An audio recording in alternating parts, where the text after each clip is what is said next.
ಕರ್ನಾಟಕದಲ್ಲಿ ಭೀಕರ ಜಲಕ್ಷಾಮ ತಾಂಡವವಾಡ್ತಾ ಇದೆ. ಅದರಲ್ಲೂ ಒಂದು ನದಿ ಇಲ್ಲದ ಧಾರವಾಡ ಜಿಲ್ಲೆಯಲ್ಲಿ ಈಗ ನೀರಿಗಾಗಿ ಹಾಹಾಕಾರ ಶುರುವಾಗಿದೆ. ಈ ಬಗ್ಗೆ ಒಂದು ರಿಪೋರ್ಟ್ ಇದೆ, ಬನ್ನಿ ನೋಡ್ತಾ ಹೋಗೋಣ.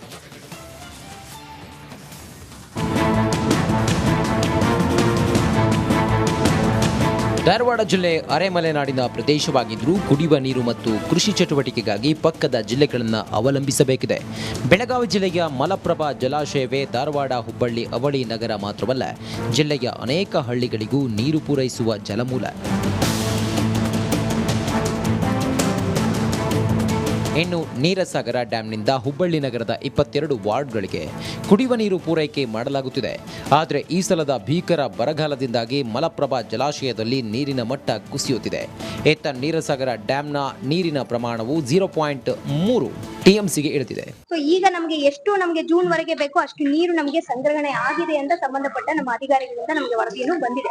ಆದ್ರೆ ಮುನ್ಸೂಚನೆಯಾಗಿ ನಮಗೆ ಯಾವುದೇ ಇದು ಬರ ತುಂಬಾ ತೀವ್ರ ಇರುವುದರಿಂದ ಹಾಗೂ ಈಗ ಕುಡಿಯುವ ನೀರಿಗೆ ನಾವು ಆದ್ಯತೆ ಕೊಡಬೇಕಾಗಿರುವುದರಿಂದ ನಾವು ನೀರು ಸಾಗರ ಮಾತ್ರ ಅಲ್ಲ, ಎಲ್ಲಿ ನಾವು ಸಂಗ್ರಹಣೆ ಮಾಡಿದೀವಿ ಕೆರೆಗಳು, ರಿಸರ್ವಾಯರ್ಸ್ಗಳು ಎಲ್ಲಿ ಕುಡಿಯುವ ನೀರು ಇದಾವೆ ಅದನ್ನು ಕುಡಿಯುವ ನೀರಿಗೆ ಮಾತ್ರ ನಾವು ಅದನ್ನು ಸೀಮಿತ ಮಾಡಬೇಕು ಅಂತ ಹಿನ್ನೆಲೆಯಲ್ಲಿ ಅವರಿಗೆ ನಾವು ಸೂಚನೆ ಮಾಡಿದೀವಿ.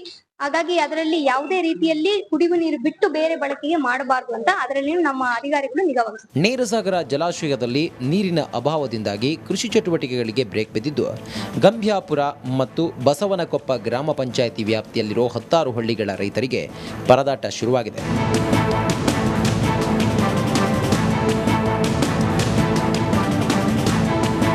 ಧಾರವಾಡ ಜಿಲ್ಲೆಯ 152 ಹಳ್ಳಿಗಳಿಗೆ ಕುಡಿಯುವ ನೀರಿನ ಸಮಸ್ಯೆ ಎದುರಾಗಬಹುದು ಅಂತ ಜಿಲ್ಲಾಡಳಿತ ಅಂದಾಜಿಸಿದೆ.